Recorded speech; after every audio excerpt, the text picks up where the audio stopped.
നിതിൻ അംബുജൻ നമ്മളോടൊപ്പം ചേരുന്നുണ്ട്. നിതിൻ, എയിംസിൽ ആരൊക്കെ എത്തിയിട്ടുണ്ട്? ഇപ്പോൾ ബലഗാവിയിലെ സമ്മേളനം വെട്ടിച്ചുരുക്കി കോൺഗ്രസ് നേതാക്കളൊക്കെ ഡൽഹിയിലേക്ക് വരുന്നു എന്നാണ് രാജ്മോഹൻ ഉണ്ണിത്താൻ അല്പസമയം മുമ്പ് പറഞ്ഞത്. രാഹുൽ ഗാന്ധി അതുപോലെ തന്നെ മല്ലികാർജ്ജുൻ ഖാർഗെയൊക്കെ ഇന്ന് തന്നെ അവിടെ നിന്ന് തിരിക്കുകയാണ്. അവിടെ നിന്നുള്ള കൂടുതൽ വിവരങ്ങൾ, തുടർ നടപടികളൊക്കെ സംബന്ധിച്ചുള്ള കൂടുതൽ വിവരങ്ങൾ ലഭ്യമാണോ? ആരൊക്കെ എത്തി ആശുപത്രിയിലേക്ക്? അദ്ദേഹത്തിൻ്റെ മൃതദേഹം വീട്ടിലേക്ക് എപ്പോഴായിരിക്കും കൊണ്ടുപോവുക?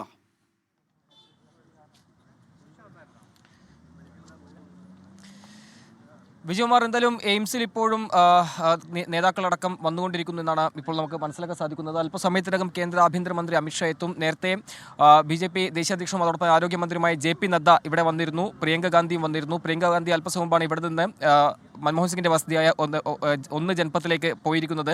എന്തായാലും ജൻപത്തിലെ അദ്ദേഹത്തിന്റെ വസതിയിലേക്കും കൂടുതൽ നേതാക്കൾ വന്നുകൊണ്ടിരിക്കുകയാണ്. നേരത്തെ വിജയകുമാർ സൂചിപ്പിച്ച പോലെ തന്നെ ബലഗാവിയിലെ കോൺഗ്രസിന്റെ പരിപാടി അത് വെട്ടിച്ചുരുക്കിക്കൊണ്ട് നേതാക്കളെല്ലാം ഇങ്ങോട്ടേക്ക് പുറപ്പെട്ടിട്ടുണ്ട്. ഏതാണ്ട് രാവിലെ 5 മണിയോട് തന്നെ ഇവരെല്ലാം ഡൽഹിയിൽ എത്തിച്ചേരുമെന്നാണ് പ്രതീക്ഷിക്കുന്നത്. ഞാനീ നിൽക്കുന്ന എയിംസിൽ നിന്ന് 1 മണിക്കൂറിനകം മൃതദേഹം പുറത്തെടുത്ത് അതിനുശേഷം വീട്ടിലേക്ക് കൊണ്ടുപോകുമെന്നാണ് മനസ്സിലാക്കാൻ സാധിക്കുന്നത്.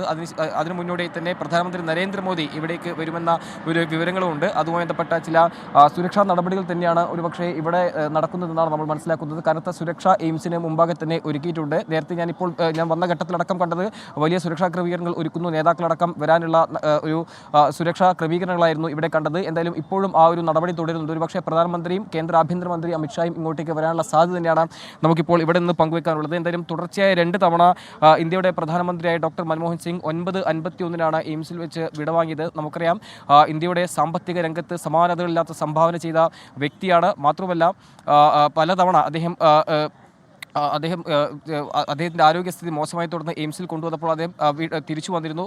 ഇത്തവണയും അദ്ദേഹം ഒരു തിരിച്ചുവരവുണ്ടാവുമെന്ന പ്രതീക്ഷയിലായിരുന്നു ഉണ്ടായത്. പക്ഷേ രാത്രി 8 മണിയോടുകൂടി തന്നെ അദ്ദേഹം വീട്ടിൽ കുഴിഞ്ഞു വീണു. അതിനുശേഷം ഇവിടെ ആശുപത്രിയിൽ എത്തിക്കുമ്പോഴേക്കും മരണം സംഭവിച്ചു എന്നാണ് മനസ്സിലാക്കാൻ സാധിക്കുന്നത്. നേരത്തെ സൂചിപ്പിച്ച പോലെ തന്നെ 2 തവണ ഇന്ത്യയുടെ പ്രധാനമന്ത്രിയായി വരുന്നതിന് മുമ്പ് തന്നെ 7 പ്രധാനമന്ത്രിമാർക്കൊപ്പം മൻമോഹൻ സിംഗ് പ്രവർത്തിച്ചു എന്നതും ശ്രദ്ധേയമായ ഒരു കാര്യമാണ്. 1971 കേന്ദ്ര വാണിജ്യ മന്ത്രാലയത്തിൽ സാമ്പത്തിക ഉപദേഷ്ടാവായി മൻമോഹൻ സിംഗ് ഔദ്യോഗിക ജീവിതത്തിന് തുടക്കം കുറിക്കുമ്പോൾ അന്നത്തെ ഇന്ത്യയുടെ പ്രധാനമന്ത്രി ഇന്ദിരാഗാന്ധിയായിരുന്നു. പിന്നീട് മൊറാർജി ദേശായി, ചരൺ സിംഗ്, രാജീവ് ഗാന്ധി, VP സിംഗ്, ചന്ദ്രശേഖർ, PV നരസിംഹറാവു എന്നിവർക്കൊപ്പം മൻമോഹൻ സിംഗ് പ്രവർത്തിച്ചു.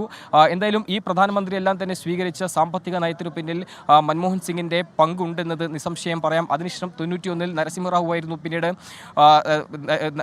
മൻമോഹൻ സിംഗിനെ രാഷ്ട്രീയത്തിലേക്ക് ഇറക്കുന്നത്.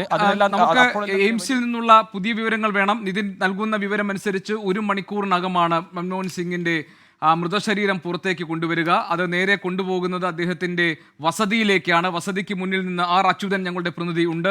അവിടെ ചില സുരക്ഷാ മുൻകരുതലുകൾ, അതിൻ്റെ ഭാഗമായ ചില നിയന്ത്രണങ്ങളൊക്കെ വീടിൻ്റെ പരിസരത്ത് കൊണ്ടുവരുന്നുണ്ട് എന്ന് ഞങ്ങൾ മനസ്സിലാക്കുന്നു. അച്യുതനിലേക്ക് പോകുന്ന അച്യുതൻ, എപ്പോഴാണ് മൃതശരീരം വീട്ടിലേക്ക് കൊണ്ടുവരിക? എന്താണ് അവിടെ ഉള്ള ക്രമീകരണങ്ങൾ? എന്തൊക്കെ പുതിയ വിവരങ്ങളാണ് മൻമോഹൻ സിംഗിൻ്റെ വസതിക്ക് മുന്നിൽ നിന്ന് നൽകാനുള്ളത്?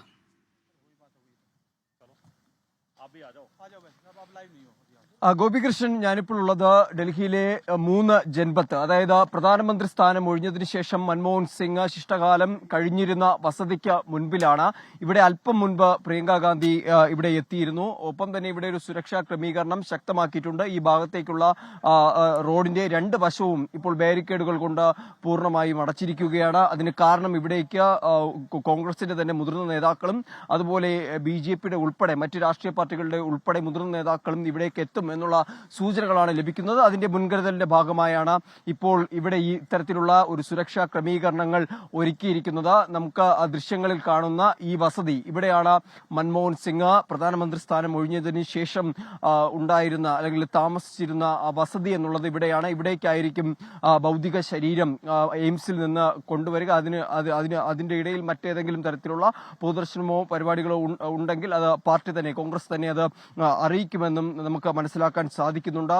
നേരത്തെ ഗോപികൃഷ്ണൻ സൂചിപ്പിച്ചതുപോലെ തന്നെ 1991 ധനമന്ത്രിയായി വന്ന ശേഷം ആദ്യ ബജറ്റ് അവതരണത്തിൽ പറഞ്ഞ വാക്കുകൾ, അതായത് ഇന്നും രാജ്യം ഉൾപ്പെടെ ലോകം ഉൾപ്പെടെ അത് ഇന്നും ശ്രദ്ധയോടുകൂടി തന്നെയാണ് ആ വാക്കുകളെ അല്ലെങ്കിൽ അത് അടയാളപ്പെടുത്തുന്നത്. അന്ന് കൺക്ലൂഡ് ചെയ്യുമ്പോൾ ആ ബജറ്റ് അവതരണം അത് അവസാനിപ്പിക്കുന്നതെന്ന് പറയുന്നത്, ഇന്ത്യ ഇപ്പോൾ ഉണർന്നിരിക്കുന്നു, നമ്മൾ ജയിക്കും, നമ്മൾ ഇതെല്ലാം മറികടക്കും, അതായത് നേരിട്ട് കൊണ്ടിരുന്ന സാമ്പത്തിക പ്രതിസന്ധികളെല്ലാം തരണം ചെയ്യുമെന്നുള്ള എന്നുള്ള ഒരു പ്രതീക്ഷയുടെ വാക്കുകൾ നൽകിക്കൊണ്ടായിരുന്നു അന്ന് ആ ബജറ്റിലെ പ്രസംഗം, ആ പ്രഭാഷണം മൻമോഹൻ സിംഗ് കൺക്ലൂഡ് ചെയ്യുന്നത്, അത് അവസാനിപ്പിക്കുന്നത് എന്നതും ശ്രദ്ധേയമാണ്. അതിനുശേഷം 2004 മുതൽ 2014 വരെ പ്രധാനമന്ത്രി പദത്തിലിരിക്കുകയും വിമർശനങ്ങൾ ഒരുപാട് കേട്ടിരുന്നു. പക്ഷേ അദ്ദേഹത്തിനെതിരെ ഒരു തരത്തിലുള്ള ഒരു അഴിമതി ആരോപണമോ ഒന്നും തന്നെ ഉണ്ടായിരുന്നില്ല എന്നുള്ളതാണ്.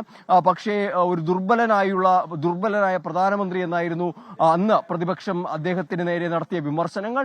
പക്ഷേ ഇന്നും BJP നേതാക്കളടക്കം അദ്ദേഹത്തിന്റെ ആ മിതഭാഷിയായ സ്വഭാവം ഉൾപ്പെടെയുള്ളവ ആദരിക്കപ്പെടുന്നു. ഞാൻ നേരത്തെ സൂചിപ്പിച്ചതുപോലെ തന്നെ പ്രധാനമന്ത്രി 2014 തെരഞ്ഞെടുപ്പ് സമയത്ത് നടത്തിയ ഒരു പ്രസംഗത്തിൽ അദ്ദേഹം പറഞ്ഞത് മോദി പ്രധാനമന്ത്രിയായി കഴിഞ്ഞാൽ അത് വിനാശമായിരിക്കുമെന്ന് പറഞ്ഞു. അത് 2018 അദ്ദേഹം തിരുത്തുകയും ചെയ്തു. താൻ അന്ന് പറഞ്ഞതിൽ ഖേദിക്കുന്നു എന്നാണ് പറഞ്ഞത്. അങ്ങനെ തന്റെ തെറ്റുകൾ തിരുത്തിക്കൊണ്ട് അദ്ദേഹം മുന്നോട്ട് പോയ വളരെ പക്വമായ രീതിയിൽ രാഷ്ട്രീയം കൈകാര്യം ചെയ്ത ഒരു നേതാവ്. ആ രീതിയിൽ തന്നെ അദ്ദേഹത്തെ അടയാളപ്പെടുത്തുകയാണ്. രാഷ്ട്രീയത്തിനുപരി സാമ്പത്തിക മേഖലയിൽ അവിടെ അദ്ദേഹത്തിനുണ്ടായിരുന്ന ജ്ഞാനം, ആ രീതിയിൽ സാമ്പത്തിക രംഗത്തിൽ അദ്ദേഹത്തെ ആ രീതിയിൽ തന്നെ അടയാളപ്പെടുത്തുമെന്നതിൽ സംശയമില്ല. എന്തായാലും ഇപ്പോൾ ഇവിടെ ഞാൻ നിൽക്കുന്ന ഈ 3 ജൻപത്ത് എന്ന് പറയുന്ന വസതി, അത് അദ്ദേഹത്തിന്റെ പ്രധാനമന്ത്രി സ്ഥാനം ഒഴിഞ്ഞതിന് ശേഷമുള്ള ഓർമ്മകളുടെ കൂടി ഇടമാണ്. ആ രീതിയിൽ ഇവിടെ അടയാളപ്പെടുത്തും. അതിനുശേഷവും നിരവധി ചർച്ചകളുടെ കൂടി ഭാഗമായ ഒരു വസതിയാണ്. അദ്ദേഹം സജീവമായി ഈ പൊതുപരിപാടികളിൽ ആരോഗ്യത്തെ തുടർന്ന് പങ്കെടുക്കാതിരുന്നില്ലെങ്കിൽ കൂടിയും പല നേതാക്കളും, BJPയുടെ അടക്കം നേതാക്കൾ, നമ്മുടെ വൈസ് പ്രസിഡന്റ് ഉൾപ്പെടെയുള്ളവർ ഈ വസതിയിലെത്തി അദ്ദേഹവുമായി കൂടിക്കാഴ്ച നടത്തിയിട്ടുണ്ട്. അദ്ദേഹത്തിന്റെ ആരോഗ്യം വഷളായ ആ സമയങ്ങളിലെല്ലാം ഇവിടെ നേതാക്കൾ എത്തുമായിരുന്നു. രാഷ്ട്രീയം മറന്നുകൊണ്ട് മൻമോഹൻ സിംഗ് എന്ന വ്യക്തിയെ ഇഷ്ടപ്പെട്ടിരുന്നവർ ഇവിടെ എത്തി അദ്ദേഹത്തിനോടൊപ്പം ചെലവഴിച്ചിരുന്നു. അതുകൊണ്ട് തന്നെയാണ് ഒന്നടങ്കം രാജ്യത്തെ രാഷ്ട്രീയ നേതാക്കളും ജനങ്ങളും ഉൾപ്പെടെയുള്ളവർ ഒന്നടങ്കം അദ്ദേഹത്തെ ആ രീതിയിൽ സ്മരിക്കുന്നത്. അദ്ദേഹത്തിനെതിരെ വളരെ പ്രധാനപ്പെട്ടത് തന്നെയാണ്. രാഷ്ട്രീയത്തിന് അതീതമായി അദ്ദേഹത്തിന് ഉണ്ടായിരുന്ന ബന്ധം അത് ഈ ഘട്ടത്തിലും അത് വ്യക്തമാക്കപ്പെടുകയാണ്. 1991 ജൂലൈ 24 മൻമോഹൻ സിംഗ് ധനമന്ത്രി എന്ന നിലയിൽ അവതരിപ്പിച്ച ഒരു ഇടക്കാല ബജറ്റാണ്. ഒരുപക്ഷെ ഇന്ത്യയുടെ ഗതിവിഗതികളെ സ്വാധീനിച്ച, അതിനെ പുതിയ വഴിയിലേക്ക് കൊണ്ടുവന്ന ഒരു ദിവസം കൂടിയായിരുന്നു ഈ ജൂലൈ 24, 1991. അതിനുശേഷം ഈ പുത്തൻ സാമ്പത്തിക നയങ്ങളെ വിമർശിച്ചവർക്ക് വേറൊരു വഴിയിലൂടെ രാജ്യത്തെ കൊണ്ടുപോകാൻ കഴിഞ്ഞിട്ടില്ല. മൻമോഹൻ സിംഗിന്റെ വഴി പിന്തുടരുക മാത്രമാണ് ചെയ്തത്. കോൺഗ്രസിനകത്തു പോലും അന്ന് വലിയ എതിർപ്പുണ്ടായിരുന്നു ഈ ആഗോളവൽക്കരണ നവലിബറൽ സാമ്പത്തിക നയങ്ങളോട്. പക്ഷേ നരസിംഹറാവു ശക്തമായ പിന്തുണ മൻമോഹൻ സിംഗിന് നൽകുകയും അത് നടപ്പാക്കുകയും ചെയ്തു. നേരത്തെ അച്യുതൻ പറഞ്ഞതുപോലെ നരേന്ദ്രമോദിയെ വിമർശിക്കേണ്ട അവസരങ്ങളിൽ ശക്തമായി വിമർശിച്ചിട്ടുണ്ട് മൻമോഹൻ സിംഗ്. ഓർഗനൈസ്ഡ് ലൂട്ടിംഗ് എന്നാണ് നോട്ട് നിരോധനത്തെ പറ്റി അദ്ദേഹം പറഞ്ഞത്. അത് വലിയ ചർച്ചയായി. പിന്നീട് പലപ്പോഴും ആ വാക്ക് രാഹുൽ ഗാന്ധിയും പ്രിയങ്ക ഗാന്ധിയും ഒക്കെ അവരുടെ പ്രസംഗത്തിൽ ഓർഗനൈസ്ഡ് ലൂട്ടിംഗ് എന്ന് പറഞ്ഞ് ആ വാക്ക് ഉപയോഗിച്ചിട്ടുണ്ട്.